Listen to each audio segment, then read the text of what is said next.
Sekarang MBG itu 335T. Kalau dibagi rata ke semua penduduk, itu per orang dapat 361.000 per bulan. Kalau dibagi ke orang miskin saja, setiap orang miskin itu per keluarga bisa dapat 66 juta per keluarga per tahun. Dan kalau dibagi per bulan, keluarga miskin itu punya hak 5,2 juta dari anggaran 335T itu. Tetapi berapa rupiah yang diterima oleh masyarakat miskin hari ini? Hanya sekitar 200.000 rupiah dari hak mereka yang seharusnya mereka terima 5,2 juta per keluarga per bulan. Sekarang selisihnya kemana? Uang ini larinya kemana? Uang ini larinya ke rente, ke vendor besar, logistik besar, mereka-mereka yang menikmati ini bukan dari masyarakat kecil. Maka hari ini sebetulnya masyarakat sipil, semua masyarakat Indonesia sederhana meminta haknya kepada negara agar uang 335T itu yang dianggarkan di APBN betul-betul masuk ke kantong masyarakat, masuk ke masyarakat kecil. Karena hari ini 6 juta per hari setiap dapur itu disubsidi oleh negara. Itu bukan bantuan sosial untuk masyarakat, itu adalah corporate welfare. Itu adalah bantuan kepada perusahaan. Ya, apakah MBG benar-benar bermanfaat untuk masyarakat Indonesia? Ini harus ditinjau dari sisi positif dan negatifnya. Jadi kita juga mesti objektif dalam menilai supaya kita tidak hanya mengkritik tetapi juga kita bisa memberikan pemaparan yang realistis yang terjadi di lapangan, kan begitu ya.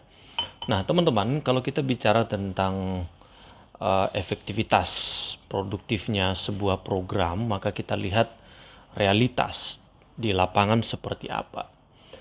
Hari-hari ini kita tahu bahwa MBG itu menjadi lahan di mana orang bisa meraup keuntungan yang besar untuk kepentingan pribadinya, ya.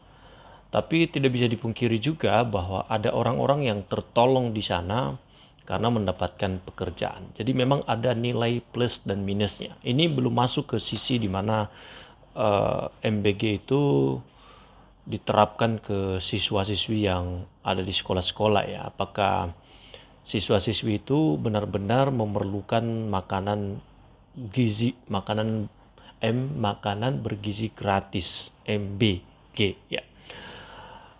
Apakah benar-benar bergizi atau hanya sekedar makanan yang mengisi perut saja? Nah, itu juga menjadi sebuah pertanyaan untuk ditelusuri sejauh mana produktifnya program MBG ini. Nah, teman-teman sudah banyak yang memberikan kritikan dan kita juga mencoba melihat dari sisi di mana kita adalah masyarakat yang langsung melihat ke bawah, ya. Jadi kita bisa menilai karena anak-anak kita juga sekolah di tempat yang mendapatkan makanan bergizi gratis.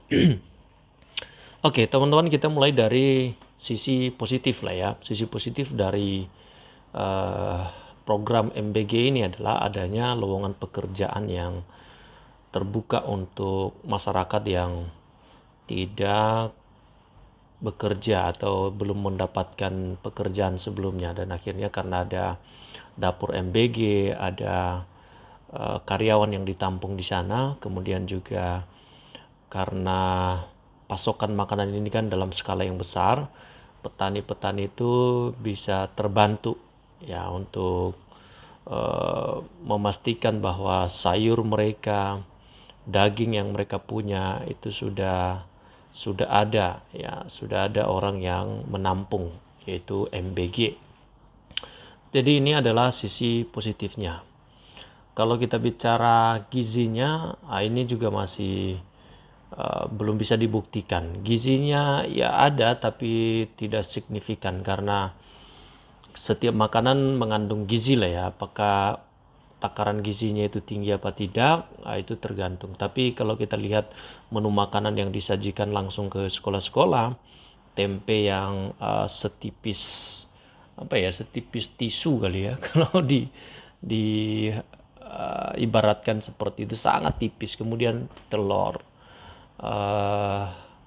apalagi ya, ada ayam yang sangat kecil, ada buah yang juga sangat kecil. Jadi kalau nilai gizinya itu diandalkan untuk membuat anak itu terhindar dari penyakit stunting, kayaknya sih tidak begitu terpengaruh. Jadi itu tidak berpengaruh besar, berkontribusi memberikan gizi kepada anak-anak ya, tidak.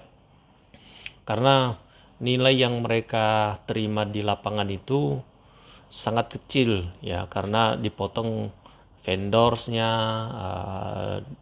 gaji karyawan dan sebagainya. Jadi anggaran sangat besar, tetapi di lapangan ya anak-anak menerima makanan yang mereka makan itu nilai keuangannya sangat kecil kalau kita menghitung itu ya. Barangkali 10.000 kali ya per siswa-siswi. Bahkan ada yang tidak sampai barangkali. Jadi apakah positifnya gizi bisa membantu anak-anak terhindar dari stunting? Sangat jauh ya. Oke, sekarang kita lihat nilai negatifnya ya. Nilai negatifnya apa? Anggaran, tentunya anggaran yang dianggarkan untuk program MBG ini sangat besar tentunya. Teman-teman bisa lihat itu anggarannya, teman-teman bisa searching langsung di internet, berapa perharinya, berapa per minggunya, per bulan, dan per tahun. Itu triliunan teman-teman ya. Bisa, kalau uang itu digunakan untuk keperluan siswa yang tidak mampu sekolah dari kampung-kampung, dari pelosok-pelosok, disekolahkan secara gratis, barangkali kita punya sumber daya manusia yang siap pakai untuk masa depan. Tapi sekali lagi, ini karena program populis ya. MBG ini kan program yang dikampanyekan menjadi sebuah janji akan direalisasikan dalam pemerintahan Prabowo, dan janji kampanye itu sekarang dilaksanakan. Nah, sisi negatifnya anggaran keuangan itu tersedot habis, dialihkan semua kepada MBG ya. Jadi teman-teman bisa lihat di sana bagaimana keuangan negara kita bisa sangat ya, jadi anggaran itu sangat besar. Kalau misalnya sisi negatifnya adalah anggaran yang dihabiskan ya. Nah, kalau misalnya anggaran itu dibagi per keluarga, bukan dalam bentuk makanan. Ini kan kalau dalam bentuk makanan prosesnya sangat panjang, ya kan. Ada lembaga yang mengurus itu, lembaga Badan Gizi Nasional, ada kepalanya, ada kantornya, ada strukturalnya, ada dapur MBG. Jadi potongannya itu udah sangat besar ya. Jadi yang mendapatkan keuntungan di situ adalah mereka-mereka yang kaya, jadi bukan masyarakat. Karena prosesnya sangat panjang sampai ke lapangan. Tapi kalau misalnya dibuat satu sistem, misalnya triliunan, program itu sudah disepakati anggarannya triliunan, kemudian dibagi, dihitung, didata berdasarkan data rakyat yang ada di garis kemiskinan, berapa keluarga, itu dibagi aja per keluarga gitu kan. Lalu pembagiannya itu dibuat secara auto debit ya. Jadi per keluarga dibuat rekeningnya, kemudian adalah satu kementerian yang mengurus itu, dibuatlah satu kantor. Jadi setiap bulan tuh auto debit atau langsung dikirim ke setiap rumah tangga. Dan itu sudah sangat membantu kan. Dia bisa masak masakan yang lebih enak, atau dia bisa biayai anaknya dan seterusnya. Jadi tepat sasaran, tidak membutuhkan banyak karyawan, kan bisa auto debit kan bisa ya. Jadi langsung ke setiap rekening masyarakat. Nah, itu yang harusnya dikerjakan.